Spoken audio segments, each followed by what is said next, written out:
subscribe. Darling Radio. Like and subscribe. Let's get Not Call Me Dragon in the building. I have the floor. I got permission. Yes, what's up, Not Call Me? How are you? I just wanted to let everybody know that Wall Street is really corrupt, and there's a lot of opportunities on stocks that are really cheap. And there's one stock, they got $8.5 billion of cash. And these dang people that are suppressing us, they're the ones that bet against it that are fucked. Mm-hmm. So look into Ryan Cohen. Moonlight has actually got a picture of him with the Tyson thing on. But he's the founder of Chewy. He's 40 years old.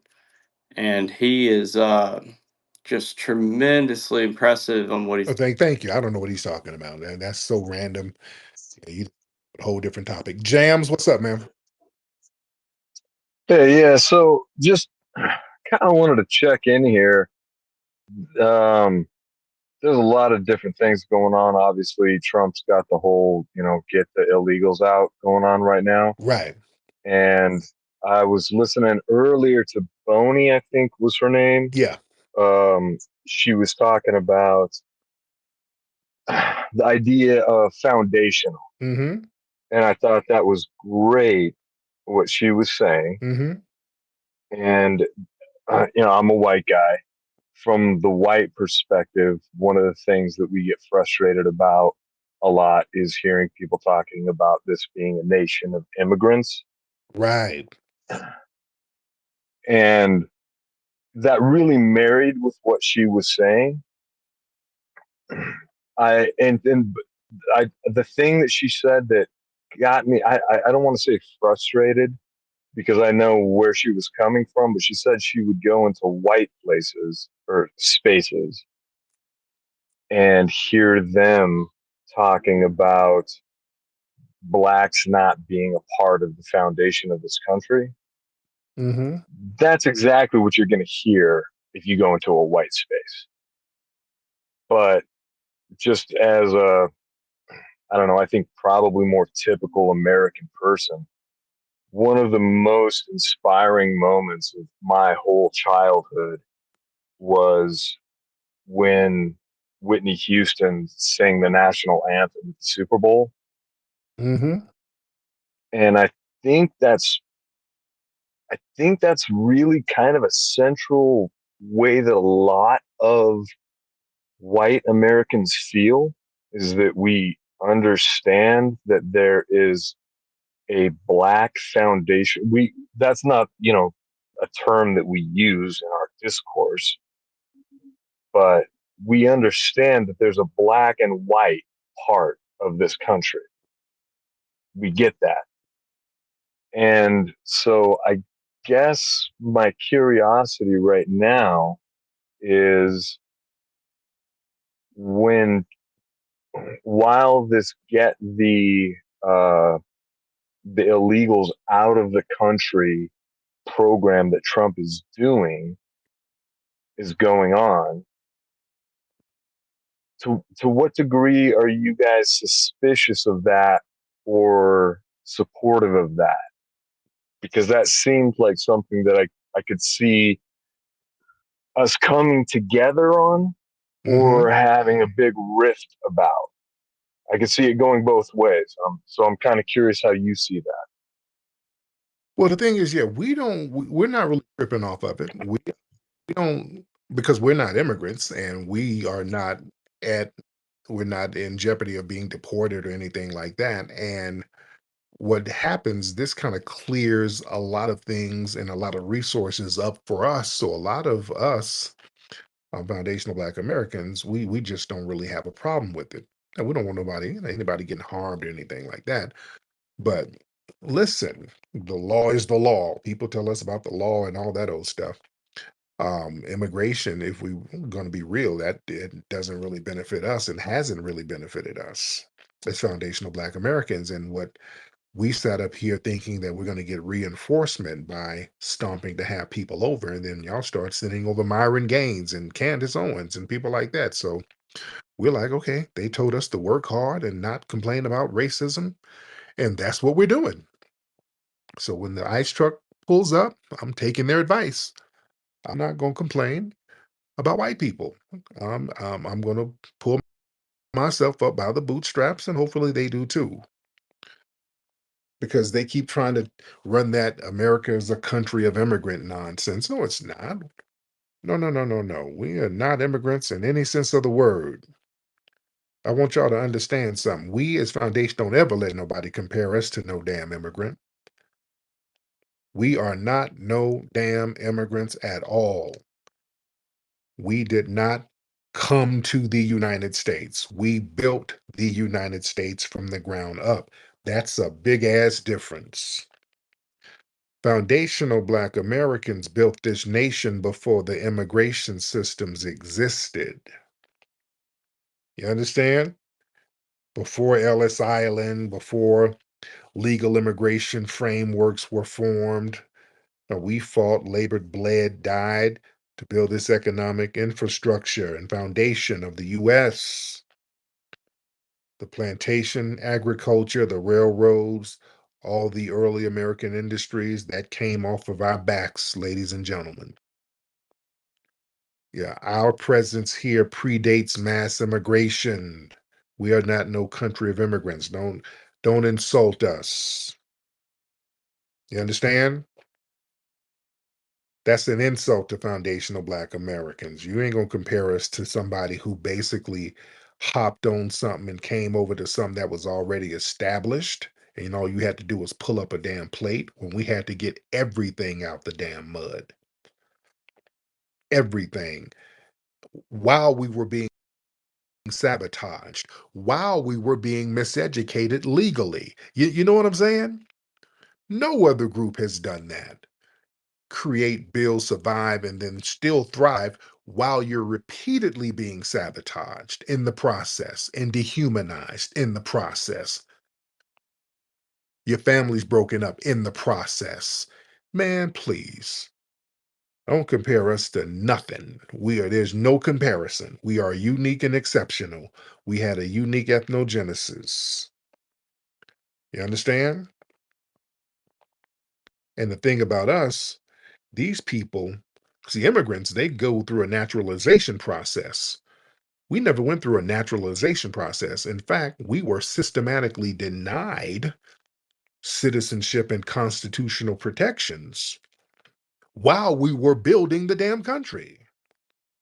That's why, after that Dred Scott decision, foundational Black Americans said, that. No, no, we're going to get all of the benefits of this shit that we built. We're going to get those benefits. You better get this 14th Amendment thing popping. Yeah?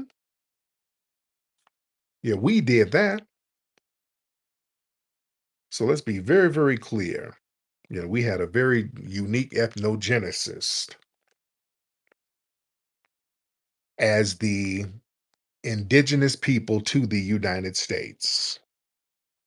We always have to frame it like that.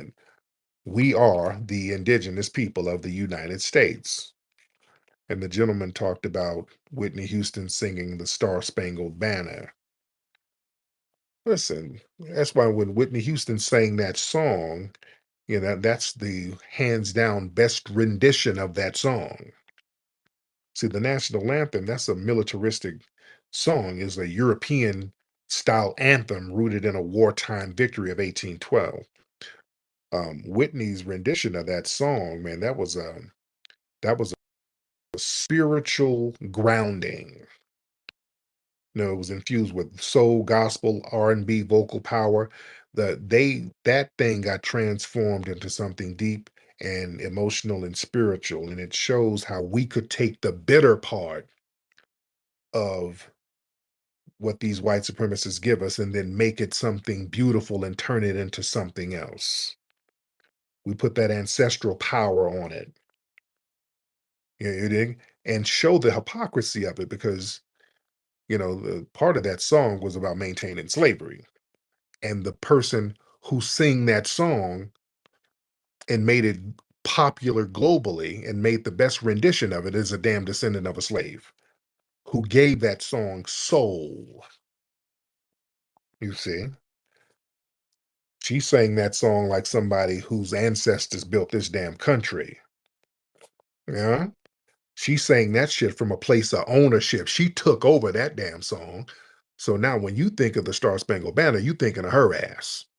That's all you think about when you think of that. She owned the fuck out that damn song.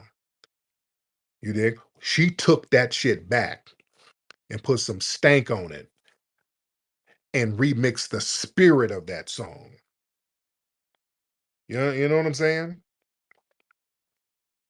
That was a spiritual cleansing that our good sister, our FBA sister Whitney did. Yeah. And also during that time, the song, remember when she did that song, I think the Gulf War was happening. Wasn't the Gulf War happening at that time? Yeah. So, we were real deep in that Gulf War shit. And, the Foundation of Black American gave the nation the most unifying, transcendent moment, and that shows Foundation of Black Americans, we've repeatedly saved, defended, and stabilized this damn country. We've always had to come to the rescue. Yeah. And the thing is, Whitney's version of that song, that became the definitive version of the Star Spangled Banner. Everybody who sings it now tries to sing it like her. You notice that? Look at anybody who tries to sing the Star Spangled Banner now at a game. They're basically trying to do a Whitney Houston impression.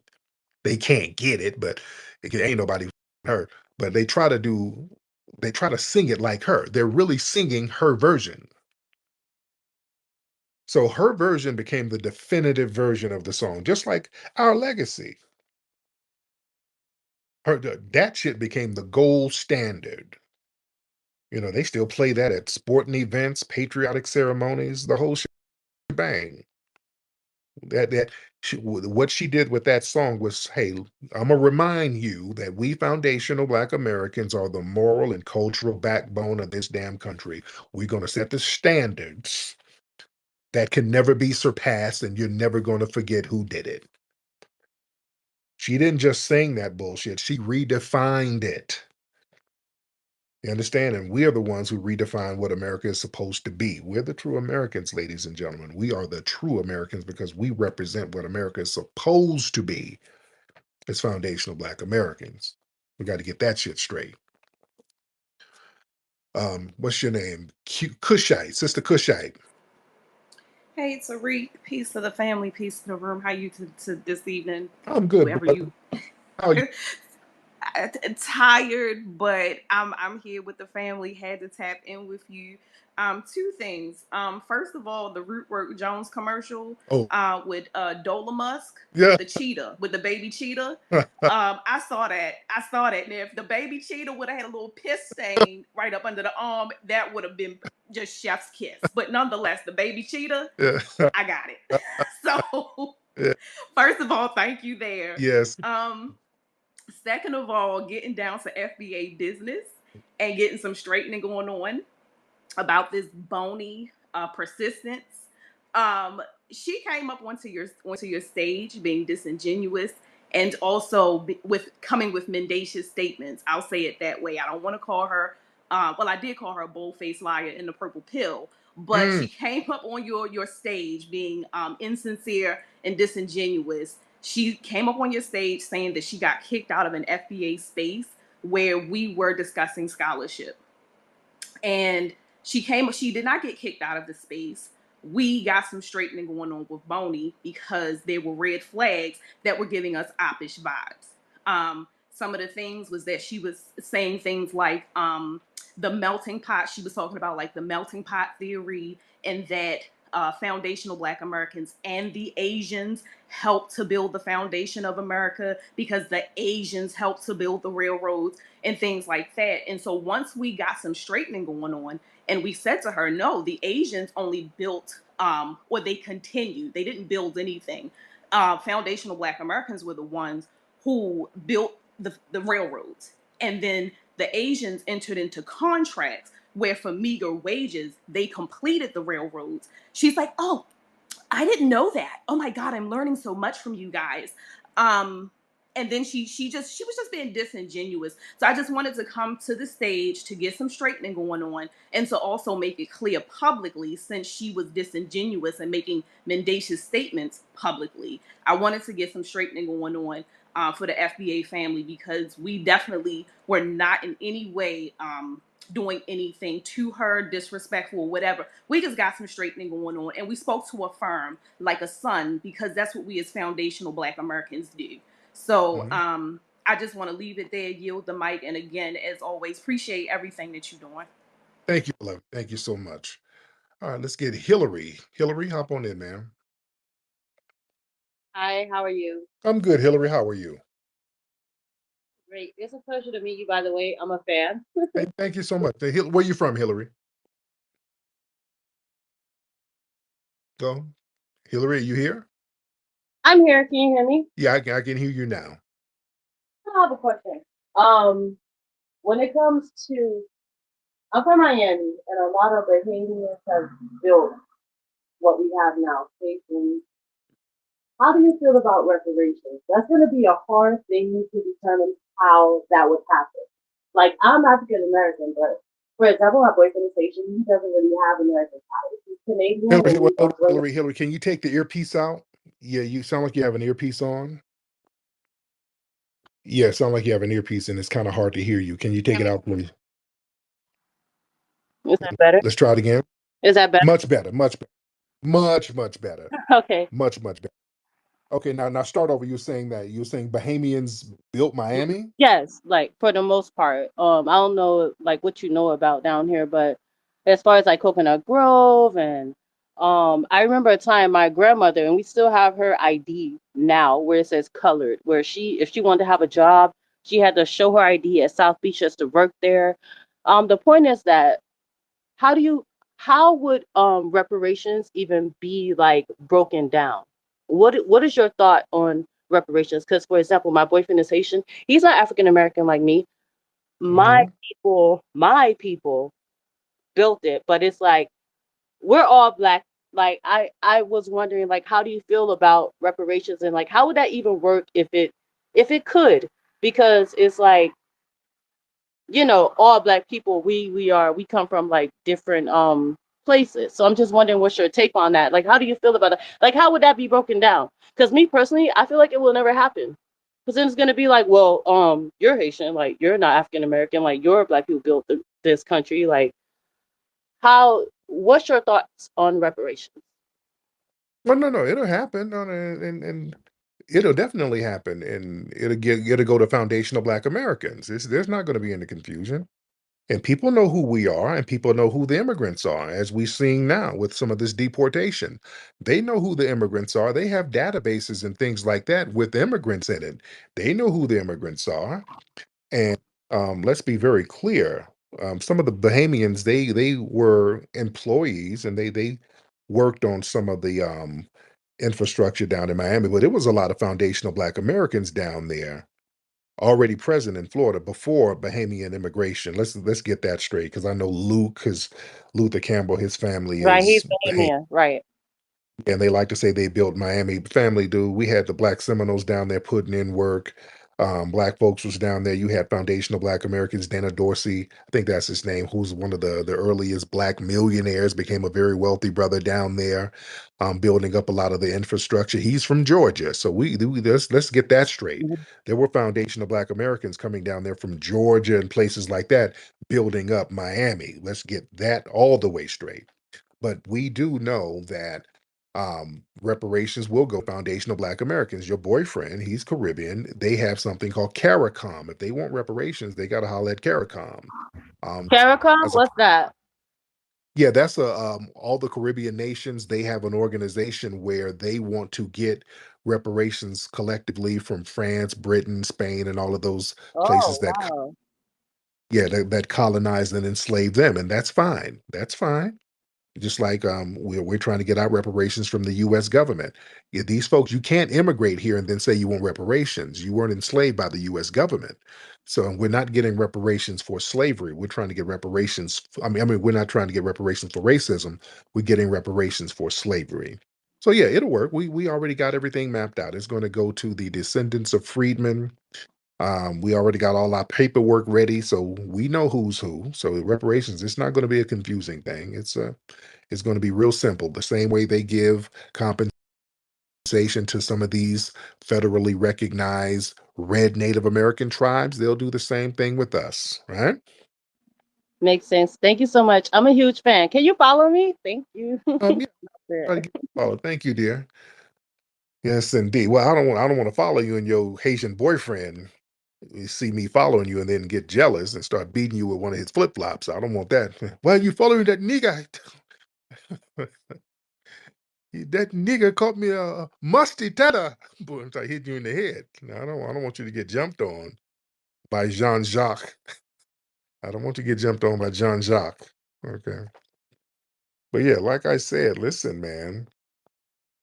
Um, look, we were already down there in Miami and all of that.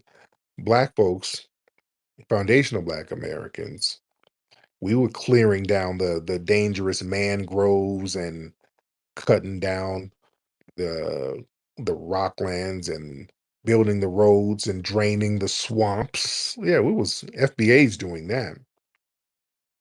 And the Bahamians, they came later. They were recruited into basically already established FBA led workforces. The Bahamians, they started coming down there, doing some of the land booms, basically to join an established FBA workforce down there. All right? Come on now. Let's be real. And it was FBAs down there voting for the incorporation of Miami to be a city. Yeah, the city, I think it became incorporated in 1896, something like that. So just the fact that, because immigrants can't vote, so we were the ones helping to get the city incorporated into a damn city. All right. So we were the civic backbone of that city. Come on, let's just put it all out there and let's just, we got to put it all in right context. Because see, the Bahamians, they try to do what the Asians do. Well, we built the railroads. No, you kind of expanded and help expand on something that was already established. You see? Come on now. Neighborhoods like Overtown, that was founded and built by foundational Black Americans. Mount Zionist Baptist Church, that was an FBA church. That was built by and for foundational Black Americans, not Bahamians. All right. Come on, man. Go look up Dana Dorsey. Look up Dana Dorsey. That was Miami's first millionaire, first Black millionaire. He was a foundational Black American. Y'all hear, I've talked about Dana Dorsey a lot. That's an FBA brother from Georgia. He was the first Black millionaire down there. He was the one playing a major role in developing the land and the real estate and the schools and the financial institutions down there. Yeah. How you Bahamian and you built Miami, but the most successful Black developer is a foundational Black American? Come on, make this shit make sense. Yeah. See, people got that bullshit from Luke. Right? Come on, oh gap tooth lizard mouth Luke. Y'all better stop listening to that fool. People just be saying shit. All right. What's up, cool? Let's get H-Town girl, cool H-Town girl. Where you been hiding? Where you been hiding, cool H-Town girl? I ain't seen you in a minute. You must have a new. Hey, you. You must have a. Hey, my cousin. You got a new dude or something? Because when y'all women be hiding out, y'all have. No. You already know what's going on with me. That. And don't make me talk about it. Oh, what's going on with? What's up? You already know. I'm deep in the court battle of fighting for the justice for my daughter's killers. Oh, well, yeah. And that's why you haven't heard from me. But there's 4 points I want to make, if I can have the grace to make them. Go ahead, dear. First off, I know you know this, so I'm not checking. Oh, you went out. What happened? What happened? What happened? Cool. What happened? What happened? Can you hear I me? can hear you now. Yes. Okay, so I know you know this, so I'm not chastising you, but I want to make sure because your platform is so big, I want to make sure the audience is not confused. Mm-hmm. And it was right when I joined your conversation. Christopher Columbus, the man known as Christopher Columbus, and who is taught to most of Americans as, oh, he discovered America, blah, blah, blah. For the record, that man, known as Christopher Columbus, never set one foot, not his physical foot, on the physical land of America. And that's a fact. Absolutely. 100%. He never came So here. okay. I know you know, Yes. Of course. Baba, but I just want to make sure the audience knows like that's a whitewash dream. Okay. Right. Second, um, to the sister's point that she was just asking about, what was she asking about? Reparations. Here's the easy answer, you guys, on reparations. Here's the easy answers for everyone who has a skin tone of black. Because we know that that covers a lot of the world, right? Here's the easy answer, you guys. Black Americans, FBA, are seeking reparations that are deserved from the U.S. government. Mm-hmm.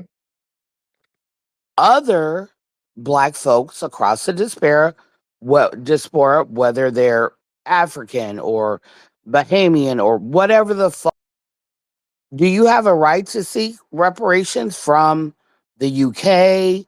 Because here's the easy, quick, and dirty recap, right? We already know in America, right, enslavement happened primarily, not only, but primarily in the South. The Caribbean and meaning the Bahamians and all those guys, that was the dirty South of the UK. Right. Britain. Mm-hmm. Okay. So the UK, they paid the reparations to their slave owners, Mm. and they've still been paying reparations to the slave owners up until 2015. So that is a justifiable fight for you to have, but with that country. You Right. see what I mean? Right. And that's been my argument all along. If they need Right. reparations, they got to go to France, they got to go to Spain, they got to go to Britain. And that's fine. And here's what I don't like though. I remember the president, I think she was the president of CARICOM. Her ass was up here talking about they need to get reparations from the US government too. I'm like, oh. Well, how's that gonna work? So yeah, that was weird. But yeah, that's another story. I need some more work, baby, tonight. I need some more work on me tonight.